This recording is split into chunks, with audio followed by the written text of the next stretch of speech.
আর আশা করি যদি আল্লাহর হুকুম মানার সাথে সাথে আল্লাহর হুকুম মানার মাধ্যমে যদি কথাগুলো শুনতে পারি, তাহলে মনে হয় অল্প কথাই যথেষ্ট হবে। আপনি বলবেন আল্লাহর হুকুম আবার কি? কেননা কোরআনই মাহফিল, কোরআনই মাহফিলে আল্লাহর হুকুম হলো ইদা কুরিয়াল কোরআন ফাসতামিউ। যখন ডাইরেক্ট কোরআন শোনো বা কোরআনই কথা শোনো, তো পরিপূর্ণ মনোযোগ দিয়ে শোনো। দ্বিতীয় আল্লাহর হুকুম হলো আনসিতু, বিলকুল আওয়াজহীন চুপচাপ শোনো। তাইলে কিন্তু পুরস্কার মিলবে। কোরআনে পুরস্কারের কথা লেখা আছে, লাআল্লাকুম তুরহামুন, বিরাট বড় পুরস্কার। এই জন্য আবারও অনুরোধ করব, কোনো আওয়াজ না, বিলকুল চুপচাপ নিচুপ আর পরিপূর্ণ মনোযোগ। তাইলে আমার বিশ্বাস অল্প কথা যথেষ্ট হবে।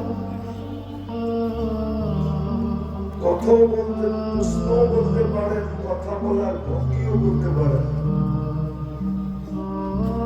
আমি যে সমস্ত বক্তাদের নাম এখানে দেখতেছিলাম পোস্টারে, তখন আমি ভাবতেছিলাম যে আমি না আসলেও চলবে। ইনশাআল্লাহ আপনারা সময় মতো আসবে, আপনাদেরকে মন ভরে শোনাবো। কিন্তু আমি যেটা বলবো ওটা প্রশ্ন মনে করতে পারেন, কথা বলার ভঙ্গিও মনে করতে পারেন যে আমি আল্লাহর ভোগ করি কতটুকু, আমরা আল্লাহর নিয়ামত কতটুকু ভোগ করি, বিপরীতে আল্লাহ আল্লাহ কতটুকু করি বা আল্লাহকে মানি কতটুকু। একটু চিন্তা করার বিষয়। কিন্তু কেননা সমগ্র সৃষ্টির ভিতরে যেই সৃষ্টিটা হিসাব কিতাবের কাঠগড়ায় দাঁড়াইতে হবে, সেটা কিন্তু আমরাই, মানুষ। কোরআন এটাই বলে, লা তুসআলুনা আনিন নাঈম। ক্ষুদ্র থেকে ক্ষুদ্র নিয়ামতের হিসাবও কিন্তু যদি নিতে শুরু করেন, তাইলে নিবেন। কিন্তু ভালো মতে বুঝি, রাজবাড়ির মানুষ ভালো মতে বুঝি। আমি বালিয়াকান্দি বলতেছি না, আমি রাজবাড়ি বলতেছি। রাজবাড়ির মানুষ ভালো মতে বুঝি। একটা নিয়ামতের হিসাব কিন্তু আমরা মিলাইয়া দিতে পারবো না। একটা মিলাইয়া দিতে পারবো না। যদি আমরা হিসাব নিতে শুরু করেন, যদি হিসাব নিতে শুরু করেন, তাহলে দুনিয়ার কেউ একটা নিয়ামতের হিসাব মিলাইয়া দিতে পারবে না। প্রমাণ দিব। দৃষ্টি শক্তি কয়টা নিয়ামত? কয়টা? আরে জোরে বলেন। কিন্তু কেউ বলতে পারবে আজ পর্যন্ত কতবার দেখছে, কত জিনিস দেখছি? পারবে এই মজমার কোন হুজুর মিলাইয়া দিতে, কোন ছাত্র মিলাইয়া দিতে পারবে? স্টেজের কেউ মিলাইয়া দিতে? কতবার দেখছি, কত জিনিস দেখছি। কয়টা ক্যামেরা দিয়ে দেখি? বলেন না, চোখ কয়টা, ক্যামেরা কয়টা? দুইটা। 26 কোটি ক্যামেরা দিয়ে দেখি। আমি দেখতেছি তো আপনাদের সবার চেহারা এক দৃষ্টিতে দেখতেছি।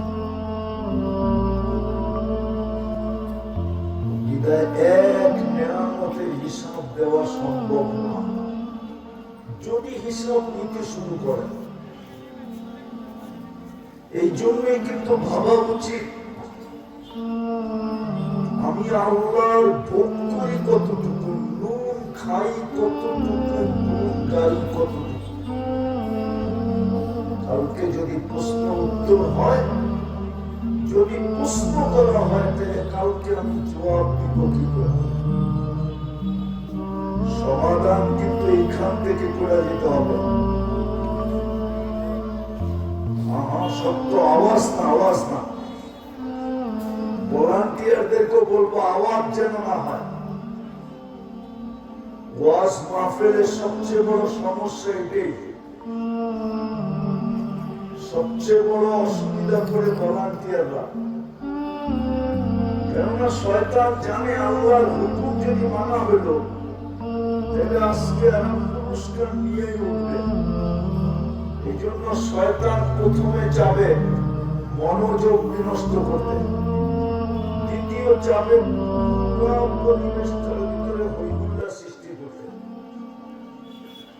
ওই যে পিছন থেকে আওয়াজ আসতেছে,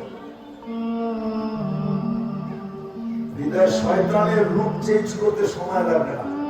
শুধু একজনের রূপ ধরতে পারে না, শুধু আমাদের নবীজির রূপ ধরতে পারে না, বাকি সবার রূপ ধরতে পারে। এই জন্য পায়ে হাত দিয়া বলি, মনোযোগ। আমার লম্বা কথা বলার অনুমতি হয়। যদিও আমি মাগরিব পড়ছি এখানে, মাগরিবের সময় পড়ার পরে বসা গেলে আমি 7টা পর্যন্ত কথা বললেও 1 ঘন্টা বলা হতো, কিন্তু আমার কাছে লম্বা কথা বলার সুযোগ নেই। যেটা আমি আপনাদেরকে প্রশ্নের আকারে বুঝাইতে চাইতেছিলাম, চিন্তা করা উচিত আমি আল্লাহর নুন খাই কতটুকু, বিপরীতে আমি 24 ঘন্টার আল্লাহর নুন খাই কতটুকু। যুবকের চিন্তা করা উচিত। সবচেয়ে বড় হলো যৌবন। যৌবনের চেয়ে মানুষের জীবনের কোন পর্বের দাম নাই। যৌবন সবচেয়ে দামি পর্ব। যুবকেরও চিন্তা করা উচিত যে যৌবন দিয়ে বাহাদুরি দেখায়। ওর চিন্তা করা উচিত আমি আল্লাহর যৌবন দিয়ে বাহাদুরি করি বটে, কিন্তু আমি সারাদিনে আল্লাহ বলি কতবার। এই মজমায় এক যুবক নাই যে সারাদিনে একবার মনের থেকে আল্লাহ বলে। বলুন, এক যুবক নাই। অথচ ও সারাদিনে চ্যাট করে কতবার, জিজ্ঞেস করে, SMS পাঠায় কতবার, সারাদিনে মোবাইলে কথা বলে কতবার, আজে বাজে দেখে কতবার, সারাদিন গান শুনে কতটুকু, ইয়ারফোন 24 ঘন্টা কানে থাকে কতক্ষণ। তো বাহাদুরি দেখায় ওনার দেওয়া যৌবন দিয়া। ওর কাছে যদি যৌবন না থাকতো, তাহলে কেউ ওর দিকে চোখ দিলে তাকাইতো? বলো, কেউ ফুল দিত না, কেউ ফুল নেওয়ারও প্রশ্নই ওঠে না। এই ফুল কেউ নিত? ফুল কেউ দিত? আরে বলো না, যদি আল্লাহ 3য় লিঙ্গ বানিয়ে দিতেন, তাইলে তো যে দেখতো সেই হাততালি দিত, ঠিক না? কিন্তু যুবক তো সারাদিনে একবার আল্লাহ বলো। সবচেয়ে দামি পর্ব হলো যৌবনের পর্ব। এর চেয়ে কোনো দামি পর্ব নেই। মানুষের জীবনের সবচেয়ে দামি পর্ব হলো যৌবনের পর্ব। যৌবনের প্রিয়, যৌবনের সময়, যার এক শেষটায় আরশ কাঁপায় দেয়। কোন নামাজির শেষটায় আল্লাহ এই কথা বলেন কিনা আমি জানি না, কিন্তু যুবক যখন শেষদায় যায়, আল্লাহ ফেরেশতাদেরকে ডাইকা জিজ্ঞাসা করেন, উনজুর ইলা হাযা শাব, এই যুবকের দিকে তাকা। কি করে? তো ফেরেশতা বলে জাআলা আজরাহু ওয়া মাজালাহু লিআজলি, সব কিছু গুটায়া কাটায়া সব কিছু বিষয় করিয়া যদি পায়ে মাথা ঠেকায় দিয়েছে, আল্লাহ প্রত্যুত্তরে বলে ইন্নী উবাইহি বিল মালাইকা, ও ফেরেশতারা আমি এই যুবককে নিয়ে তোমাদের উপরে গৌরব সার্টিফিকেট দেন, হাদা আবদি আল্লাহ, এ আমার পারফেক্ট বান্দা। কোথাও কিতাবের নাম পড়ার অভ্যাস আমার নাই, কিন্তু আমি এই গহর করে বেড়ে দিতেছি কিতাবের নাম। ওলামা যদি এই কিতাব পায় তো পড়া দেখতে পারে। ইত্তেহাফাতুস সুন্নিয়া ফি আহাদিসিল কুদুসিয়া, এই কিতাবের ভিতরে এই হাদিসের কুদুসি বর্ণিত আছে।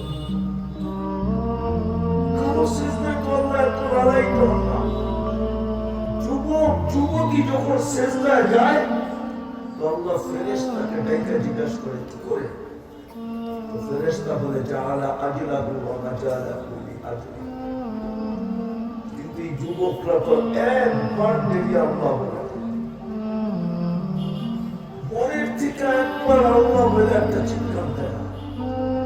এই জন্য আমার কথা শুরু হলো, আমরা নুন খাই কতটুকু, নুন খাই কতটুকু চিন্তা করা উচিত। আমরা কিন্তু যাত্রী, যে কোনো মুহূর্তে যাত্রা পরিসমাপ্তি করতে পারে।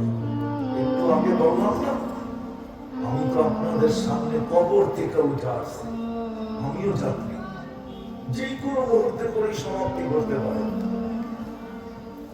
যাত্রার পরিসমাপ্তির কোন বয়স নির্ধারিত নাই যে এই বয়সে যাবে, এই বয়সে যাবে না।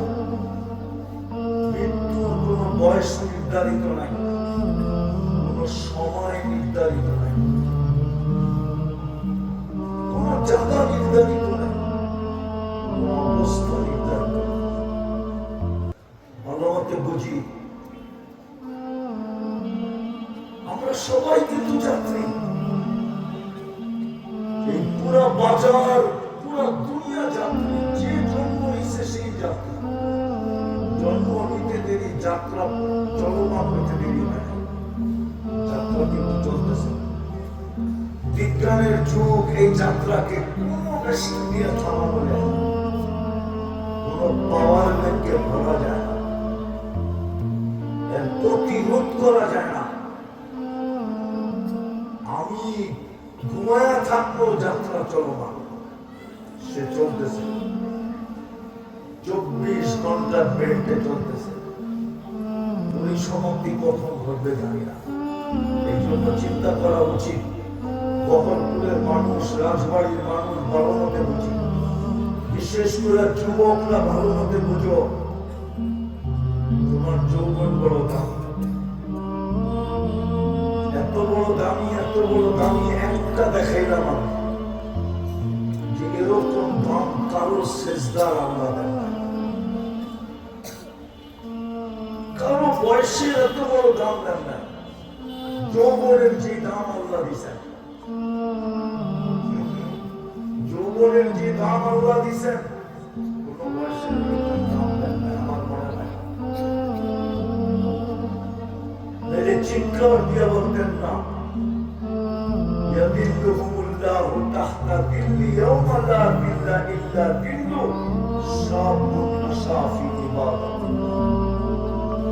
যে যুবক আল্লাহকে যৌবন দিয়া দিছে, কিয়ামতের দিন, হায় হায়, ওই দিন সুপার ডিলাক্স গ্যালারি আরশের নিচে আল্লাহ ওই যুবককে ছায়া দিবে। যুবকরা তো সুপার ডিলাক্স গ্যালারি চিনে না, চিনো? কত চিনে না সুপার ডিলাক্স গ্যালারি কাকে বলে, চিনো? আরে চিনো না? ওরা তো ইন্টারনেটের পোকা, তারপরও চিনে না কেন? ওরা তো ইন্টারনেটে আসক্ত। আমার জাতি মাদকে আসক্ত হোক আর না হোক, আমার জাতির যুবক যুবক যুবতীরা ইন্টারনেটে আসক্ত। ওদের খাওয়া না হইলেও চলে, ইন্টারনেট না হইলে চলে না। 2-4-5 দিন ওরা না খায়া থাকতে পারবে, কিন্তু ইন্টারনেট ছাড়া একদিনও থাকতে পারবে না। হতে পারে আল্লাহ না করুক, আল্লাহ না করুক, ইন্টারনেট যদি আজকে রাত্রে বিলুপ্ত হয়ে যায়, সারা দুনিয়ায় না জানি কত যুবক যুবতী পরের দিন সকালে জান দিয়া দিবে। ওরা হাসে, সত্য না? না জানি বিশ্বের বোতলে শর্ট করা যাবে। ইন্টারনেটে আসক্ত, তারপর সুপার ডিলাক্স গ্যালারি ছিল না। আরে স্টেডিয়ামে থাকে, স্টেডিয়ামে যেখানে বিশ্বকাপ হয় ওইখানে একটা গ্যালারি থাকে, সুপার ডিলাক্স গ্যালারি। ওইখানে বৈশাখ চোখেও দেখা যায়, প্রজেক্টরেও দেখা যায়। যতক্ষণ খেলা দেখতে থাকে ততক্ষণ সামনে দিয়ে ঘুরতে থাকে, আর যা প্রয়োজন তা পেশ করতে থাকে। কিন্তু এটার দাম, টিকেটের দাম হলো আকাশ চুম্বি দাম। আল্লাহ বলে কিয়ামতের মাঠে তোকে এরকম সুপার ডিলাক্স গ্যালারিতে বসাবো, তুই সারা দুনিয়ার বিচার কার্য দেখতে থাকবি। তুই সারা দুনিয়ার বিচার কার্য দেখতে থাকবি। ফেরেশতারা তোকে আইনা একটু পর পর খাওয়াইতে থাকবে। আল্লাহ বারবার জিজ্ঞাসা করতে থাকবে, হাল সুবরিবাল কুফারু মা কানু ইয়ামালুন। যুবক দেখ না, প্রতিশোধ নেওয়া হইতেছে কি হইতেছে না। হিসাব কিতাবের কোনো চিন্তা থাকবে না যুবক। যদিও আমার কথা শুরু করার উচিত ছিল অন্যটা, কিন্তু আমি শুরু এটা দিয়ে বললাম যে নুন কতটুকু খাই, গুণ কতটুকু খাই। কাউকে এই চেহারাটা কি করে দেখাবো? যখন প্রশ্ন হবে উত্তর কি করে দিব? এক একটা নিয়ামত মিলায়া দিব কি করে? যদি প্রশ্ন হয়ে গেল তো মিলায়া তো দিতে হবে। 50,000 বছর লাগলেও মিলায়া দিতে হবে। কুরআন এটাই বলে 50,000 সানা মিম্মা তাউদ্দুন। 50,000 বছর লাগলেও 60-70 বছর একটা মিলায়া দিতে হবে। মিলানো ছাড়া এক কদমও হেলানো যাবে না। লা ইয়াজাল কদম, এটাই আল্লাহর ঘোষণা। পাও হেলাইতে দিব না। লা ইয়াজাল কদম, পাও হেলাইতে দিব না। এটা একটু ভালো মতে বুঝি, একটু ভালো মতে বুঝি। নুন কতটুকু খাই, খুন কতটুকু খাই। এই উন্নতের জন্য তো বেশি পরিশ্রম ছিল না। বেশি পরিশ্রম যদি করতে হতো তাহলে 60-70 বছর এই উন্মতকে দিতেন না। এই উন্মতের বয়স 1000 বছর। যাদের বয়স 1000 বছর ছিল তাদেরকে 1000 বছর পরিশ্রম করতে হচ্ছে। আমাদের বয়স 60-70 বছর। কিন্তু আরেকটা মজার কথা বলবো, এই উন্মত থেকে 60-70 বছরের হিসাব আল্লাহ দিবেন না। প্রথম 15 বছর তো না, এই বাচ্চা তো নিষ্পাপের খাতায় লেখা। হাত্তা ইয়াবলুগ, যতক্ষণ পর্যন্ত প্রাপ্ত বয়স্ক না হবে নিষ্পাপের খাতায় লেখা। এটার কোনো হিসাব নেই। দ্বিতীয় আমরা যতক্ষণ ঘুমায় থাকি কলম উঠানো থাকে। রুফিয়াল কলম নাইম হাত্তা ইয়াস্তাইকির, ঘুমন্ত ব্যক্তি যতক্ষণ ঘুমন্ত থাকে চাই সেই ঘুম 309 বছর হোক, কলম উঠানো। কিচ্ছু বিরুদ্ধে লেখা হবে না, বিরুদ্ধে কিচ্ছু লেখা হবে না। বাকি রইল যতটুকু কতটুকুর হিসাব কিতাব দিতে হবে। এই উন্মতের জন্য তো পরিশ্রম কম। জানি না রাজবাড়ির ওলামা মানবে কি মানবে না। এই উম্মত তো যা দুনিয়াতে আসারই ছিল না। এই উম্মত তো বাছাইকৃত ছিল সবার আগে। মানব জাতির ভিতরে সর্বপ্রথম আমরা বাছাইকৃত ছিলাম। আল্লাহ আমাদেরকে আগে বাছাই করে আলাদা করতেন। যদিও আসছি আমরা সবার শেষে, আমরা বাছাইকৃত সবাই আগে। এই উম্মতকে উম্মতে মুহাম্মাদীকে আল্লাহ সর্বপ্রথম বাছাই করতেন। কুরআন বলে হুয়াজতাবাকুম, তোমরা বাছাইকৃত। আসছি সবার শেষে, কিন্তু আমি তো বলি এই উম্মত আশারও ছিল না। কিন্তু আসছে কেন? শুধু একটা প্রমাণের জন্য আসছে, যে এই প্রমাণ যে এই উম্মত জমিনে পা রাখছে। কেননা এই উম্মত কিয়ামতের দিন আল্লাহ সাক্ষী হিসাবে দাঁড় করাবেন। শুহাদা আলান নাস, আমরা সবাই কিয়ামতের দিন ইনশাআল্লাহ সমস্ত উম্মতের উপরে সাক্ষী হিসাবে দাঁড়াবো। আমরা আল্লাহর পক্ষে রাজসাক্ষী। এই জন্য জালালউদ্দিন সুয়ুতী রাহমাতুল্লাহ আলাইহি লেখেন, এই উম্মত কিয়ামতের মাঠে দাঁড়াবে না। কিয়ামতের মাঠে তো আসামি দাঁড়ায়, সাক্ষী কোনোদিন কাঠগড়ায় দাঁড়ায় না। সাক্ষী তো জজের পাশে দাঁড়ায়। এই উম্মত কিয়ামতের দিন স্টেজে দাঁড়াবে। স্টেজে আল্লাহর পাশে স্টেজে দাঁড়াবে। দুনিয়ায় পাঠাইছেন এই জন্য, দুনিয়াটাকে পাড়ায় যাওয়ার জন্য। যেদিন সাক্ষী হবে সমস্ত উম্মত বলতে পারে, এরা তো দুনিয়াই দেখে নেয়, আমাদের বিরুদ্ধে সাক্ষী দেয়, কোন দেয় কি করে। আল্লাহ বলে উম্মতে মুহাম্মাদী যাও, দুনিয়াটা একটু পাড়ায় আসো। কারণ কিয়ামতের দিন যদি কেউ আঙ্গুল উঠায় যে এরা দুনিয়া দেখছে না দেখে নাই, এরা আমাদের বিরুদ্ধে সাক্ষী হয়তো হয় কি করে, আল্লাহ যেন প্রমাণ করতে পারে যে এরা দুনিয়া দেখা আছে। এই জন্যই উম্মত দুনিয়াতে আছে। আফসোস, আপনি জানেন জান্নাত কার জন্য তৈরি?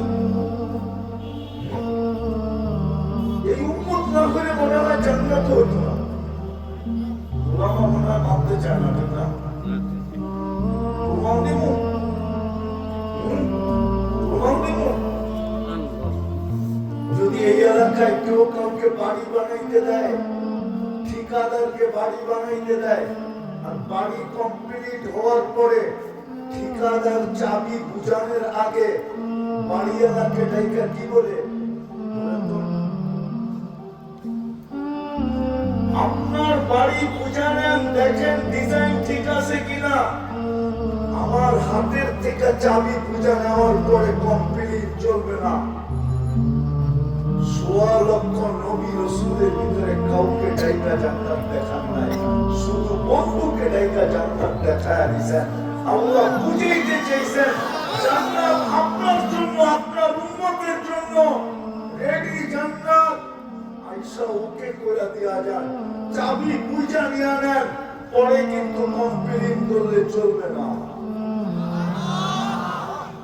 তাইলে তো আরো তো ৪ জন রাসূল ছিলেন, উলুল আজমি মিনার রাসূল ৫ জন, আরো তো ৪ জন ছিলেন, ওনাদেরকে তো জান্নাত দেখাইলেন না। কিতাবদারি রাসূল ৪ জন, আরো তো ৩ জন ছিলেন, ওনাদেরকে তো জান্নাত দেখাইলেন না। শুধু বন্ধুকে কেন রেখে জান্নাত দেখাইলেন? বুঝা গেল জান্নাত বন্ধুর জন্য, বন্ধুর উম্মতের জন্য। আরেকটা প্রমাণ দিব, জান্নাতে ১২০ কাতার যাবে, ৮০ কাতারই আমরা। কয় কাতার? ৮০ কাতার কয়জনে পাবে? একজনে পাবে ৮০, আর বাকি কয় কাতার? ৪০ কাতার পাবে ১৬ লক্ষ। তাহলে কি পাইল? একজনই তো পাইল ৮০ কাতার, মুহাম্মদুর রাসূলুল্লাহ সাল্লাল্লাহু আলাইহি ওয়াসাল্লাম পাইলেন ৮০ কাতার, বাকি কত ৪০ কাতার, ঠিক না? ৪০ কাতার পাক কইরা দিয়েছেন ১৬ লক্ষ নবী রাসূলকে। নবী ১৬ লক্ষ, রাসূল ৩১২ জন, এদেরকে পাক কইরা দিয়েছেন ৪০ কাতার। আমি বললে মনে হয় ভুল হবে না, ওলামা মানবে কিনা জানি না, আমি বলতেছি ৪০ কাতার যাদেরকে দিছেন ওটা মনে হয় সান্ত্বনা পুরস্কার হিসাবে দিছেন, সান্ত্বনা। আসল জান্নাত কাদের জন্য বানাইছে? অথচ যুবক তো জান্নাত চিনে না, ও তো মনে করে 14 তারিখ খালি দুনিয়াতেই আছে, জান্নাতে নাই। 14 তারিখ কি দুনিয়ায় আছে? যাই না বলতেছে না, না যাই না, ও তো ভাবতেছে 14 তারিখ দুনিয়ায় আছে। নাইলে এখন থেকে প্রস্তুতি নিতেছে কেন? এখন থেকে জিজ্ঞেস করেন প্রস্তুতি নিতেছে কোন হোটেলে খাওয়াইব, এইবার পার্সেল কি দিব। হুজুরে ছিল না 14 তারিখ, খামাখা হয়ে লাগে।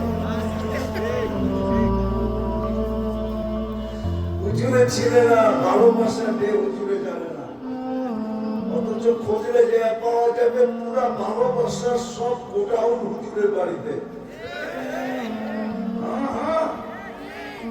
হুজুর বাড়িতে ভালোবাসার গোডাউন, বিশ্বাস হয় না? হুজুর বউরা এখনো দোয়া করে আবার করুণা যদি আসতো, হুজুরে আসে না কেন জানো? আরে জানেন কেন? কেননা করোনার সময় দুইজনে যতদিন কাছে পাইছে, করোনা যাওয়ার পরে তো আর এতদিন দুইজনকে কাছে পায় না। কেননা মাসে ছুটি দেয় 2-3 দিন। করোনার সময় তো একটা লম্বা সময় বাড়িতে ছিল, বাচ্চা কাচ্চা বিবি বাল বাচ্চার কাছে ছিল। যদিও হুজুরদের ঘরে তেমন খাওয়া দাওয়া ছিল না, কিন্তু না থাকলে কি হবে? ঘরানাদের একটাই স্লোগান ছিল, আরে খাওয়া থাকার না থাক তুমি তো আসো, তুমি তো আসো। ওই যে হুজুররা হাসে মুস্কি মুস্কি, আমার কথা সত্য, জিজ্ঞেস কর। হুজুরদের বাড়িতে সবচেয়ে বেশি ভালোবাসা। ওরা 14 তারিখ উদযাপন করলে কি বলবো, চেহারায় তো সব সেট খাওয়া, ফোন দিয়েও লাভ হয় নাই, হোটেলে খাওয়াইও লাভ হয় নাই, পার্সেল দিয়েও লাভ হয় নাই, কলিজা ভুনা করে দিলেও লাভ হয়, যদিও ওরা দিতে চায়। 14 তারিখ মনে করছে দুনিয়াই শেষ। জান্নাতে 14 তারিখ হবে ডেইলি 100 বার।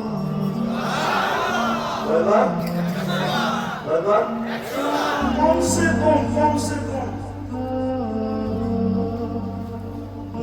দুনিয়ায় তো সব ছলনা, নাইলে ফুলও নিয়ে গেল, খাইও গেল, পার্সেলও নিল, বাড়িতে যে জুতা পাঠায় দিল, জুতা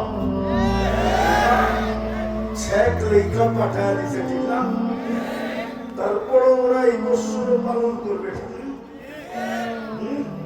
ওদের থিওরি হলো একবার না পারিলে দেখো শতবার। যদি ভিতরে আত্মমর্যাদা না থাকে তাহলে এরকমই প্রবাদ বাক্য বানায়। এগুলার একটারও ভিতরে আত্মমর্যাদা নেই। গ্রাম্য ভাষায় যদি কি বলে, ঘিন নাই, ঘিনও নাই, পিত্তও নাই। যদি থাকতো তাহলে যার হাতে একবার সেট খাইল, আবার দ্বিতীয়বার তাকাই কি করা, দ্বিতীয়বার ফুল কিনে কি করা, দ্বিতীয় আরেকটা বলবো, ওরা মনে হয় চাইনা ফেলছে, কপালে আল্লাহ কিছু লেখে নাই, ঠিক না? না? হ্যাঁ? কি মনে হয় বোঝে না? কি এই কপালে মনে হয় লেখে নাই, ঠিক না? আরে কপালে লেখা বুঝো? কি কি কি কপালে মনে হয় লেখে নাই। যদি এটা বিশ্বাস না করতো তোরা ইন্টারনেটের মাধ্যমে যৌবন কেন মাটিতে মিশাইতো? ওরা তো আজে বাজে দেখা যৌবন মাটিতে মিশাইয়া দিতেছে। যদি যৌবন মাটিতে না মিশাইতো তাহলে ওরা ডেলি 14 বার মোবাইলে টাচ করে চুমা দিত কেন? আমি ভুল বলতেছি কিনা জিজ্ঞেস করে। 3টা 4টা মিলা দেখে একটা আরেকটারে খোঁচা দেয়, দেখছো জিনিসটা কি? সাথে সাথে গরম হইতে দেরি হয় না। ঠান্ডা হবে কেমনে? মোবাইলে টাচ করে তারপরে চুমা দিয়া ঠান্ডা যৌবন মাটিতে মিশতেছে। ওরা মনে হয় যেই না ফেলছে আমাকে কপালে আল্লাহ কিছু লেখে নাই। যেইভাবে যৌবন মাটিতে মিশাইতেছো তোমরা, আমার বিশ্বাস তোমরা বাসর রাত্রে উইকেট পড়া যাবে। বাসর রাত্রে তোমরা ক্যাচ আউট হয়ে যাবা। ওটার প্রমাণ দিব। তাইলে এই বহরপুর বাজারে এতগুলো হারবারের দোকান হতো না। আগে সারা দেশ খুঁজলে একটা হারবারের দোকান পাওয়া যায় না। বড় হুজুর আমাদের ছোটবেলায় হারবার সারা দেশ খুঁজলে একটা হারবারের দোকান পাওয়া যায় না। আর এখন মুড়ির চেয়ে বেশি হারবার বিক্রি হইতেছে অনলাইনে। কি সত্য তো? কয়টা দোকান হারবারের বহরপুর বাজারে? কয়টা বলুক না? কয়টা? প্রত্যেক গলিতে গলিতে দেখতেছি হারবারের দোকান। এটাই প্রমাণ করতেছে যুবকদের যৌবন মাটিতে মিশাই দিতেছে। যেটার প্রয়োজন বেশি ওটার দোকান বেশি। এই জন্যই আমি বলতে চাইতেছি যুবক ভাবো, আমি সব জায়গায় চলে আসছি। ভাবো আল্লাহ কতটুকু খাই, আমরা কিন্তু যাত্রী যেই কোনো মুহূর্তে পরিসমাপ্তি করতে পারে। কালকে এই চেহারাটা আল্লাহকে কি করে দেখাবো? প্রশ্নের সম্মুখীন যদি করে দেয় তো উত্তর কি করে দেবে? যদিও এই উম্মতের জন্য সহজ ছিল, কঠিন ছিল। কুরআন বলে ওয়ালাকাদ ইয়াসসারনা, কুরআন বলে লা ইউকাল্লিফুল্লাহু নাফসান ইল্লা উসআহা। কুরআন বলে সহজ এই উম্মতের জন্য। এই জন্যই তো আমি যুবকদের হাতে পায়ে ধরে বলি, যুবক বেশি কিছু করতে হবে না। সূর্য উঠতে দেরি, হাত তুলা মাপ চাইতে দেরি করো না। সূর্য ডুবতে দেরি, হাত তুলা মাপ চাইতে দেরি করো না। এতটুকু যদি দেরি করো যে আল্লাহ সূর্য উঠা গেল, হতে পারে আমি ডুবতে দেখবো না, আমি তোমার কাছে মাপ চাই। সূর্য ডুবা গেল, আবার যদি তুমি হাত তুলা বলো আল্লাহ সূর্য ডুবে গেল, হতে পারে কাল সকালে আমি উঠতে দেখবো না, আমি তোর কাছে মাপ চাই। আল্লাহ তো কোন উম্মতকে বলছেন কি বলেন না আমি জানি না। কোন উম্মতের জন্য এরকম ছিলেন কি ছিলেন না আমি জানি না, কিন্তু এই উম্মতের জন্য তো আল্লাহ ঘোষণা দিতেছেন যে তোমরা আসামিকে টোকায় টোকায় শাস্তির সম্মুখীন করতে ভালোবাসো, আমি আসামিকে ডাইকা ডাইকা মাফ করতে ভালোবাসি। তোমাদের শাস্তি দেওয়া অভ্যাস, আমার মাফ করা অভ্যাস। তোমরা শাস্তি দিয়ে মজা পাও, আমি মাফ করে মজা পাই। নাইলে এই মুলামারা কোত্থেকে পড়ে ইন্নাকা আফুউন কারীম তুহিব্বুল আফওয়া ফাফু আন্নি। আল্লাহকে মাফ করা ভালোবাসেন। এই উম্মত যদি দুই বেলা আল্লাহর কাছে মাফ চাইতো, সূর্য ডুবতে দেরি, বহর করে বলতে বলতে বলছে ও রাজবাড়ির মানুষ, ও বালিয়াখান্দির মানুষ, ও বহরপুরের মানুষ, সকালে উঠতে পারে তোমরা কেউ আমাকে আর উঠতে দেবে না। আর আমি রাজবাড়ির থেকে বড় যারা চিনি, এই দুই চোখে দেখা চিনি, এক রাত্রে মাটির সাথে মিশে আছে। কমে লুতের এলাকায় এক রাত্রে মাটির সাথে মিশে আছে। আমি ওই জায়গা চোখে দেখা আছি। কোরআনের যত ধ্বংস স্তূপের কথা লেখা আছে, কিতাবে যত ধ্বংস স্তূপের জায়গা চিহ্নিত আছে, আমার গুনতে হবে কোনটা আমার বাকি আছে কিনা। আমার মনে হয় না বাকি আছে। আমি সব ওই দুই চোখে দেখে দিয়েছি। আল্লাহ আমাকে ঘুরে দেখাইছে। এই জন্য বলতেছি, আজকে সূর্য বলতে বলতে ডুবছে, কাল সকালে আমাকে নাও দেখতে পারো। বিদায় চলেন, আমি সব জায়গায় চলে আসছি। একটু ভালো হতে পারে ভাবনা আমাদের বিবেকের দুয়ার করতে পারে, বিবেক থেকে পর্দাকে সরায় দিতে পারে। হতে পারে যুবক ভাবতে যে চোখের কোনায় মাসির মাথা পরিমাণ পানি উন্নীত করতে পারে।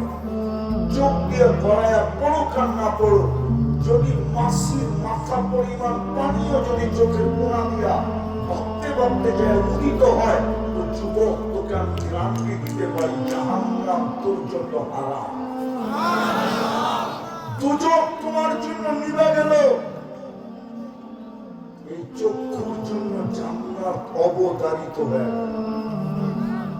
আজকে জান্নাত খোলার সময় আমার কাছে নাই, না ভিতরে শক্তি আছে, না হাতে সময় আছে। কোন একদিন যদি আবার আসা হয়, তাহলে ইনশাআল্লাহ জান্নাত খুলবো, দেখাবো কোন জান্নাত দিয়ে আল্লাহ আমাদেরকে কিনতে চাইতেছেন, কোন জান্নাত আমাদেরকে দিতে চাইতেছেন। আজকে তো আমার সবার জান্নাতের পরিচয় জানে না। এই জন্য শেষ কথা, যদি বুঝে এসে থাকে, এখনো সুযোগ আমাদের হাতের নাগালে আছে। কি প্রস্তুতি নিতে চাই? কে কে চাই দেখি? পাক্কা সত্য? তাইলে বলি আল্লাহ অতীত থেকে তওবা করলাম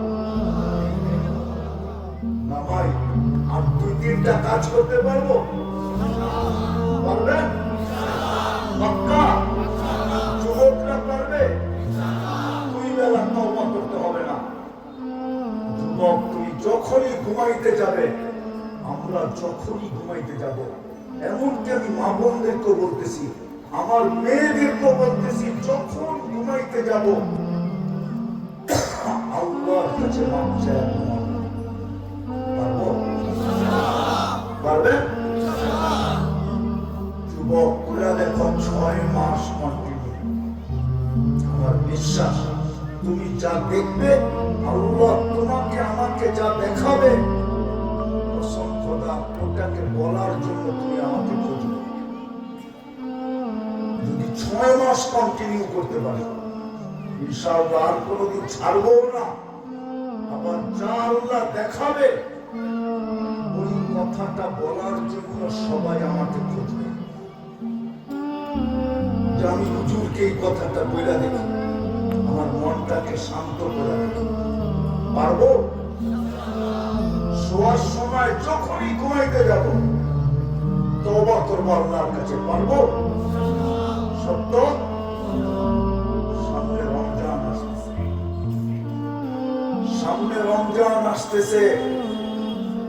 একটা রমজান ওলামাদের কাছ থেকে শিক্ষা, ওলামারা যেমন বলে, একটা রমজান যদি ওইভাবে শিক্ষা, একটা রমজান যদি পালন করতে পারি, তাহলে আমার বিশ্বাস এক রমজান অতীত জীবনের জন্য যথেষ্ট হবে।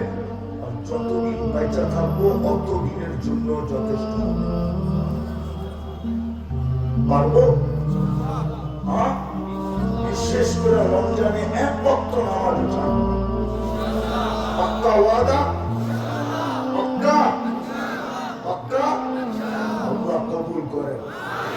দ্বিতীয়, যুবকদের পায়ে হাত দিয়া বলবো, আল্লাহকে আর নারাজ করবো না। পরিস্থিতি বলে বাংলাদেশের উপরে আল্লাহ নারাজ, কখনো বাংলাদেশে এরকম ভূমিকম্প হয় নাই। ইদানিং এক এক মাসে 10 বার, 15 বার, 20 বার, গত ডিসেম্বরে 47 বার বাংলাদেশে ভূমিকম্প হয়েছে। এত বড় ভূমিকম্প, এত ভূমিকম্প বাংলাদেশে কখনো হয় না, এত মাত্রা। এই জন্য যুবকদের পায়ে হাত দিয়া বলবো, এই বছর 14 তারিখ উদযাপন করবো না।